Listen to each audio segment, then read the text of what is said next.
So this is kind of a two-part question for you. Sure. One is, when did you first hear about theology of the body?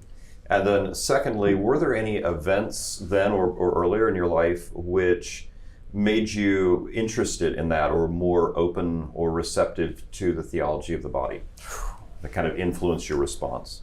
Yeah, it was truly a moment of absolute grace in my life because, and again, it flows from the sacraments. I had received baptism when I was a kid, a guardian angel as a baby, First Communion when I was 8 in 99, the same year my parents got married in the church. So there's the sacraments of holy matrimony as well.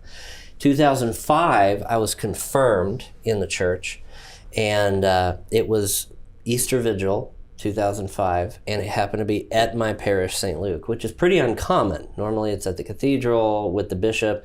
Well, Archbishop Kelly at the time was getting sicker, and he actually passed away just a few years later. And so our pastor, who had guided us through the closing of the school and those initial wounds, the near closing of the parish, the fire, the rebuilding, as well as the abuse scandal that broke in 2002, he actually was the one who was given permission to confirm us. And that was a really cool experience. Yeah. He happened to pass away a couple of years later as well, right around the same time as Archbishop Kelly, which was crazy to me, like this moment. This was the years I actually entered high school. So there was this feeling of transition that was taking place in my life that was bigger than just being a teenager, right? Especially because a week after my confirmation, John Paul II himself died. A week to the day. I will never forget that. And it was this feeling of the world is ending, everything's falling apart. And I feel like that's pretty consistent theme throughout your whole life. Everyone feels like the world is ending, everything's falling apart. And there's this tendency, perhaps a temptation even, to remain hopeless, jaded, cynical. Yeah. And for some reason, God said, no, I want you to be hopeful and to feel that what is happening around you actually is instilling within you a sense of great purpose and reason behind it. It's not random coincidences. Now, could I have named it as divine providence at the time? No, not fully. Right. But I was certainly aware that I was caught up in what I consider now a grand adventure. Yeah. A real compelling story that I was actually a character in. Not in a way that I am you are a character. Yes, I am a character, but I'm not the central character. Right. And I think that's one of the things, I heard Bishop Robert Barron actually say this.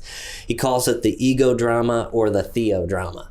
The ego drama is really where you have a play and you're the main character and it all revolves around what you want to do. And it's kind of boring and drab. No one wants to hear about that. But when you have a Theo drama, suddenly you are a very important character in a massively large story that you still remain unrepeatable, indispensable, and irreplaceable. And that's a mystery. That's a miracle. And I felt that at 15 years old. One other option there is no drama.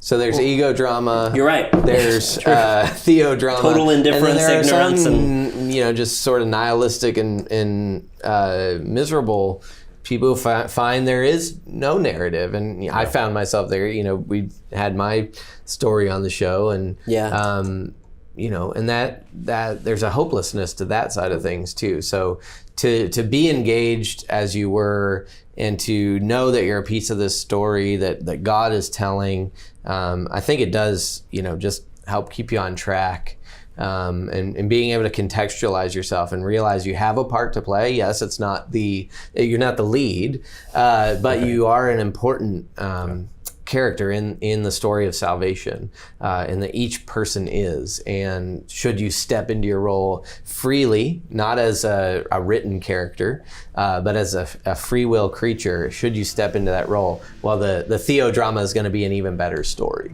and you get to contribute to that, is really cool.